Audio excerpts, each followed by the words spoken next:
തമിഴ്നാട്ടിൽ വിജയുടെ പുതിയ പാർട്ടി ഇന്ത്യ സഖ്യത്തിലോട്ട് ചേർക്കാനായിട്ടുള്ള തീരുമാനത്തിലാണ് ഇപ്പോൾ കോൺഗ്രസ് തന്നെയാണ് ഇപ്പോൾ വിജയുടെ പാർട്ടിയെ ഇന്ത്യ സഖ്യത്തിലോട്ട് ക്ഷണിച്ചിരിക്കുന്നത് തന്നെ. സംസ്ഥാന കോൺഗ്രസ് അധ്യക്ഷനായിട്ടുള്ള കെ സെൽവ പെരുന്തങ്കയാണ് നടനും രാഷ്ട്രീയക്കാരനുമായ തമിഴക വെട്രിക്കഴകം TVK തലവൻ വിജയെ പ്രതിപക്ഷ ഇന്ത്യ മുന്നണിയിലേക്ക് ക്ഷണിച്ചതിനെ തുടർന്ന് തമിഴ്നാട്ടിൽ ഒരു രാഷ്ട്രീയ ചേരിതിരിവുണ്ടായിരിക്കുന്നത്. രാജ്യത്തെ ഭിന്നിപ്പിക്കുന്ന ശക്തികൾക്കെതിരെ പോരാടുന്നതിനെക്കുറിച്ച് വിജയ് തൻ്റെ സമീപകാല പൊതുപ്രസംഗത്തിൽ സംസാരിച്ചതിന് പിന്നാലെയാണ് സെൽവ പെരുന്തങ്കയുടെ ഓഫർ വന്നത്.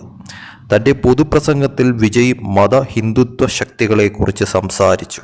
അത്തരം ഘടകങ്ങളെ ഇല്ലാതാക്കാൻ അദ്ദേഹം ആഗ്രഹിക്കുന്നുവെങ്കിൽ ഇന്ത്യ സഖ്യത്തിൽ ചേരുന്നത് അദ്ദേഹത്തിനും രാജ്യത്തിനും ഗുണം ചെയ്യുമെന്നും ഒരു ഇന്ത്യൻ പൗരൻ എന്ന നിലയിൽ ഇത് എൻ്റെ എളിയ നിർദ്ദേശമാണെന്നും തമിഴ്നാട് കോൺഗ്രസ് അധ്യക്ഷൻ പറഞ്ഞ കാര്യമാണ്. വിജയ്ക്ക് സെൽവ പെരുന്തങ്കെ നൽകിയ വാഗ്ദാനത്തെ പരിഹസിച്ചുകൊണ്ട് തമിഴ്നാട് BJP അധ്യക്ഷനായിട്ടുള്ള കെ അണ്ണാമലൈ രംഗത്ത് വന്നിരുന്നു.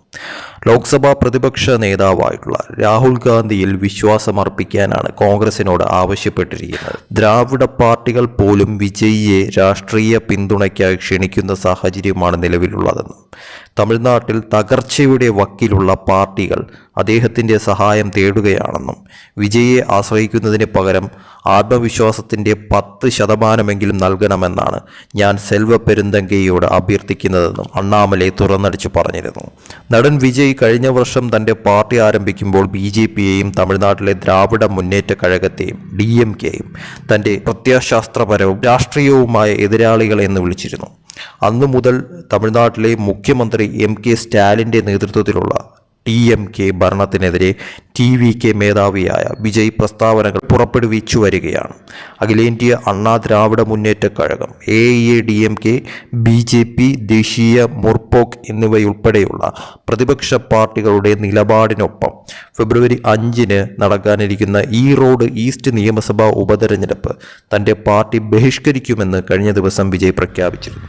എന്തായാലും വിജയുടെ പാർട്ടിയെ ക്ഷണിച്ചുകൊണ്ടുള്ള കോൺഗ്രസ് തമിഴ്നാട് അധ്യക്ഷൻ്റെ ആ ഒരു ക്ഷണം അത് വിജയ് ഏത് തരത്തിലെടുക്കുമെന്നുള്ളത് കാത്തിരുന്ന് കാണേണ്ട കാര്യം തന്നെയാണ്. എന്തായാലും കോൺഗ്രസിന് TVK പാർട്ടിയെയും ഇന്ത്യ സഖ്യത്തിലേക്ക് കൊണ്ടുവരണമെന്ന് പൂർണ്ണമായി ആഗ്രഹമുണ്ട് എന്ന് തെളിയിക്കുന്ന വണ്ണമുള്ള പ്രസ്താവന തന്നെയാണ് കോൺഗ്രസ് അധ്യക്ഷന്റെ ഭാഗത്ത് നിന്നുകൊണ്ടും വന്നിരിക്കുന്നത്. എന്തായാലും നിലവിലത്തെ സാഹചര്യത്തിൽ കോൺഗ്രസിന്റെ ഈ ഒരു ക്ഷണം അത്ര കണ്ട് ബലവത്താവാനായിട്ടുള്ള സാധ്യതകൾ വളരെയേറെ കുറവ് തന്നെയാണ്. കാരണം DMKക്കെതിരെയും BJPക്കെതിരെയും രാഷ്ട്രീയമായി ഒരു തുറന്ന പോരിന് തയ്യാറെടുത്ത വിജയ്ക്ക് ഈ ഒരു സാഹചര്യത്തിൽ ഇന്ത്യ സഖ്യത്തിലോട്ട് ചേക്കേറുക എന്നുള്ളത് വലിയൊരു തിരിച്ചടിയിലേക്ക് കാര്യങ്ങൾ പോകുമെന്നുള്ളത് വ്യക്തമാണ്. എന്തായാലും തമിഴ്നാട്ടിൽ പല തരത്തിലുമുള്ള രാഷ്ട്രീയ നീക്കങ്ങൾ അട്ടിമറികൾ നടക്കാനായിട്ടുള്ള സാധ്യതകൾ ഉണ്ട് എന്നുള്ളത് യാഥാർത്ഥ്യം തന്നെയാണ്. അതൊക്കെ എത്രത്തോളം അനുകൂല ഘടകമായും പ്രതികൂല ഘടകമായും മാറുമെന്നുള്ളത് കാത്തിരുന്ന് കാണേണ്ട കാര്യം തന്നെയാണ്.